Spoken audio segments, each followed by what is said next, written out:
देखिए दोस्तों, थोड़ा-सा यहाँ पे कन्फ्यूज़न क्रिएट हो गया है कि जो पर्सपेक्टिव ऑन पब्लिक एडमिनिस्ट्रेशन का सब्जेक्ट है, इसके लिए रिगार्डिंग जो मैंने प्लेलिस्ट या वीडियोज़ आपके लिए बनाई है, 2-4 या कुछ बच्चों का कमेंट आया कि जो वीडियोज़ हैं, वो सिलेबस के अकॉर्डिंग नहीं हैं। तो कई सारे बच्चों का लगभग ये कमेंट आ चुका है कि जो वीडियोज़ हैं, वो सिलेबस के अकॉर्डिंग या किताब के अकॉर्डिंग, उन्होंने सिलेबस नहीं कहा, उन्होंने कहा कि किताब के अकॉर्डिंग नहीं है। मतलब ये सिंपल सी बात है कि बहुत सारे बच्चे कह रहे हैं कि जो वीडियोज़ बनाई हैं सर आपने, वो एसओएल की किताब से मैच नहीं कर रहे। अब यहाँ पे सिंपल सी बात को समझो दोस्तों, एसओएल की किताब बहुत अच्छी किताब है, लेकिन ये सब कुछ नहीं है। ज़रूरी नहीं कि मैं इसी के अकॉर्डिंग आपको सारे टॉपिक्स आपको कवर करूँ। जितनी भी वीडियोज़ हैं ना, वो सारी की सारी आपके सिलेबस के अकॉर्डिंग ही बनाई गई है। आप निश्चिंत होकर आप उन सभी को देख सकते हैं। लेकिन इस वीडियो को पूरा देखिए, मैं आपको विश्वास के साथ, प्रूफ़ के साथ हर चीज़ बताऊँगा। पहली बात, जो एसओएल की रीडिंग है वो बहुत अच्छी है, ऑथेंटिक है, सब कुछ है। लेकिन मतलब सब कुछ नहीं, ये हम ये कह सकते हैं कि बहुत अच्छी है एसओएल की रीडिंग, लेकिन सब कुछ यही है, हम ये नहीं मान सकते। आप ये नहीं कह सकते कि सब कुछ एसओएल की रीडिंग है, एसओएल की रीडिंग हमने कर ली तो समझ लो पूरा सिलेबस कवर, सब कुछ हो गया हमारा, ऐसा कुछ नहीं है।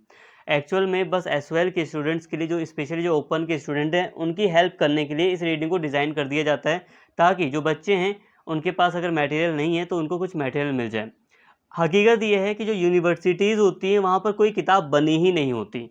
यूनिवर्सिटीज़ में स्पेशली जो दिल्ली यूनिवर्सिटी है, मैं खुद स्टूडेंट रहा हूँ, रेगुलर स्टूडेंट, तो वहाँ पर कोई भी एग्जैक्ट कभी किताब थी ही नहीं कि इस पर्टिकुलर किताब को आप पढ़ लोगे तो आपका पूरा एग्ज़ाम हो जाएगा। देखो सिंपल सी बात है, सिलेबस भी अगर आप देखोगे ना, तो वहाँ पे रेफरेंसेस दी जाती हैं कि आपको 2-4 किताबें बता दी जाएंगी कि ये किताब अगर आप पढ़ लोगे तो आपका टॉपिक कवर हो जाएगा।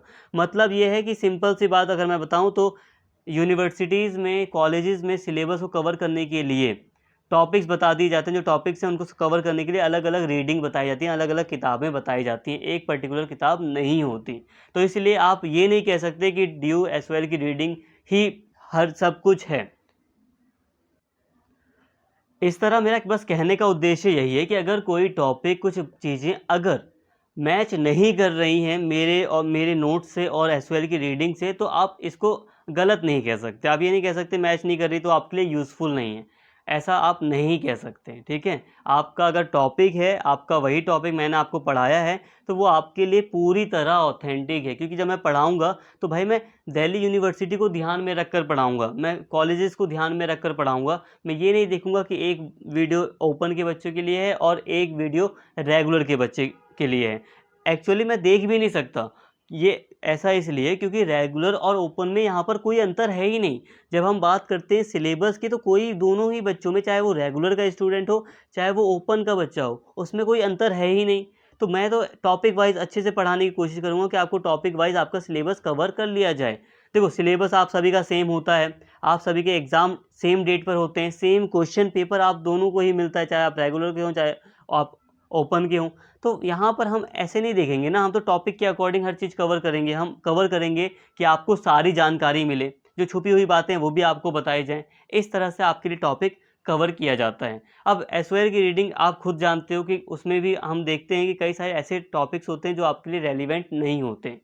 तो इस तरह हर चीज़ आपके लिए डिज़ाइन करके लिए आपको प्रोवाइड कराई जाती है मेरी तरफ से। तो आप ऐसा ना कहें कि वीडियो से सिलेबस मैच नहीं हो रहा, ये आपकी जो कन्फ्यूज़न है वो पूरी तरह गलत है। अब इसको मैं सही साबित करने के लिए, मतलब ये जो मेरी बात है, इसको सही साबित करने के लिए आपको प्रूफ़ भी दे देता हूँ। आप एंड तक वीडियो को देखिए, आपको प्रूफ़ भी मिल जाएगा। देखिए दोस्तों, जब हम एसओएल की रीडिंग को देखते हैं इस वाले सब्जेक्ट की आपकी, तो यहाँ पे सिंपल सी बात को समझिए, सिलेबस को देखो आप।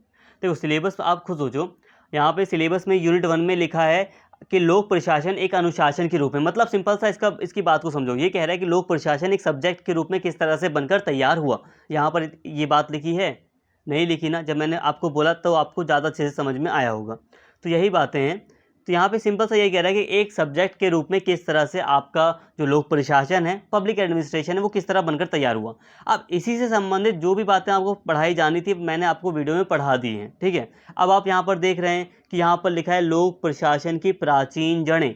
अब खुद सोचिए, यूनिट 1 में क्या मैंने आपको हल्का सा पढ़ाया नहीं है कि लोक प्रशासन पहले भी हुआ करता था। ये कोई ऐसा तो नहीं है कि अचानक से प्रकट हो गया हो, बिल्कुल। हाँ, एक अनुशासन के रूप में, अनुशासन मतलब होता है सिद्धांत वगैरह जब शामिल कर लिए गए, अच्छे से पूरी तरह डिज़ाइन कर दिया गया सब्जेक्ट को, तो एक अनुशासन के रूप में ये नया है थोड़ा, लेकिन फिर भी इसकी प्राचीन जड़ें भी हैं। थोड़ा बहुत तो मैंने पढ़ाया है, इतना डीप में नहीं गया। कुछ टॉपिक इतना डीप में नहीं गया, लेकिन हाँ पढ़ाया है। और जो मेन बातें हैं वो मुख्य रूप से मैंने बताई है ना, कि किस तरह से जर्नी कैसी थी, लोक प्रशासन की क्या जर्नी थी, जर्नी मतलब किस तरह से वो एक सब्जेक्ट के रूप में तैयार हुआ, ये जो मेन टॉपिक था इसको काफ़ी डिटेल में कवर किया गया है। तो मतलब ये है कि जो वीडियोस हैं वो आपके लिए सिलेबस के अकॉर्डिंग ही बनाई गई हैं। आप ऐसे मैच मत करो कि ये वाला टॉपिक उसमें नहीं दिख रहा, कहीं पर लिखा हुआ, ये नहीं दिख रहा लिखा हुआ, इस पर आप ध्यान मत दो। सिंपल सी बात को समझो। यूनिट 1 में आपको दिख रहा है कितने चैप्टर हैं? अच्छा आप मुझे बताओ यूनिट 1 में कितने चैप्टर हैं? ये जो आपको दिख रहा है ना ABCD, ये चैप्टर्स नहीं, ये टॉपिक्स हैं, ये सब टॉपिक्स हैं। सब टॉपिक्स मतलब यूनिट 1 के अंदर ही ये छोटे छोटे टॉपिक्स हैं, और इन सभी टॉपिक्स से यूनिट 1 या ये वाला जो टॉपिक है ये आपका बना है। ये क्या है? छोटे छोटे टॉपिक्स हैं ये। यूनिट 2 को देखो, यूनिट 2 अलग है। यूनिट 2 में देखो, ये यूनिट 2 है और यूनिट 2 के अलग अलग चैप्टर्स हैं, अलग अलग चैप्टर्स हैं ये। पहले आप इसको पढ़ोगे तो अलग तरीके से पढ़ोगे, इसको अलग तरीके से पढ़ोगे, ये अलग अलग चैप्टर्स हैं। और ये अलग अलग चैप्टर्स नहीं, ये छोटे छोटे टॉपिक्स हैं, और इन सभी टॉपिक्स के बारे में मैंने आपको पढ़ा दिया है। वीडियोस में मैंने जो कुछ भी बताया ना, वो सब कुछ इसी के अकॉर्डिंग है। यहाँ पे आप अब ऐसे मैच करते हो, बहुत सारे बच्चे ऐसे मैच करते हैं, मैं दिखाता हूँ आपको। जैसे कि ये यूनिट 1 है, तो यूनिट 1 में आपको मैंने अपने हिसाब से टॉपिक के अकॉर्डिंग सारी बातें पढ़ाई हैं, लेकिन बच्चे ऐसे मैच करते हैं कि सर आपने जो पढ़ाया ना, तो उसमें विकासात्मक दृष्टिकोण तो है नहीं। बहुत सारे बच्चे कर लेते हैं ऐसे, इसलिए मैं बता रहा हूँ। तो आप ऐसे ध्यान मत दो यार।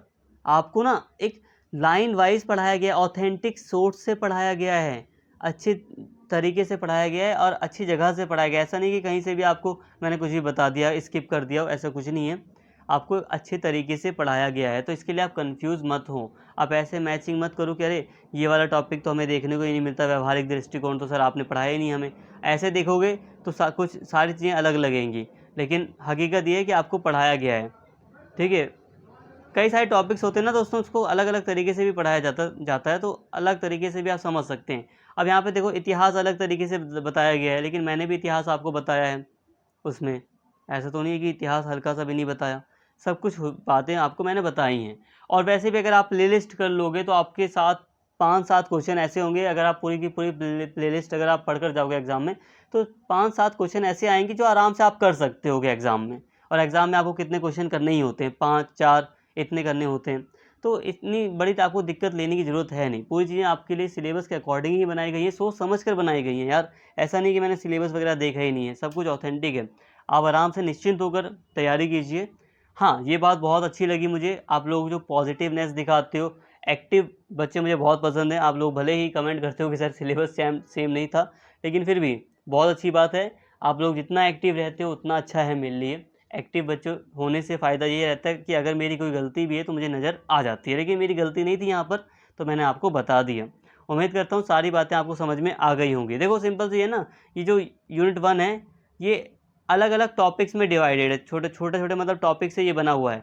और यूनिट 2 को देखोगे ना जब आप, तो अलग अलग चैप्टर्स हैं इसमें, तो चैप्टर्स अलग होता है, टॉपिक्स अलग होते हैं, तो टॉपिक्स हम ऊपर नीचे भी कर देते हैं, और वही चीज़ आपके साथ हुई है। उम्मीद करता हूँ वीडियो आपको पसंद आई होगी। वीडियो अगर समझ में आ गई है तो कमेंट करके ज़रूर बताएं, वीडियो को शेयर करें, लाइक करें, सब्सक्राइब करें चैनल को। Thank you.